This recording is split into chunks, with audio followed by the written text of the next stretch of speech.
Добрый день, уважаемые зрители! Сегодня глава государства Касым-Жомарт Токаев провел встречу с председателем правления холдинга «Байтерек» Канатом Шарлапаевым.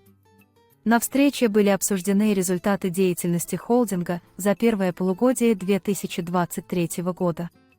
И я хотела бы рассказать вам об основных моментах встречи. Холдинг «Байтерек» активно поддерживает развитие крупного, малого и среднего бизнеса. За этот период было выделено более 114 миллиардов на финансирование крупного бизнеса, а также фонд «Даму» помог более 15 тысячам предпринимателей развивать свой малый и средний бизнес. С начала 2023 года Атбасы банк помог обеспечить жильем 29 тысяч семей. Также банк участвует в программе субсидирования аренды, предоставляя государственную поддержку различным категориям граждан. Через аграрную кредитную корпорацию с начала года получили поддержку порядка 9 тысяч фермеров.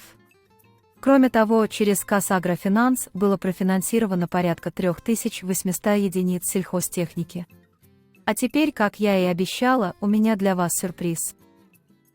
Хочу представить вам нового виртуального ведущего, моего коллегу Армана. Hayırlı kış. Его первый выпуск выйдет уже сегодня. Следите за новостями и будьте в курсе всех событий.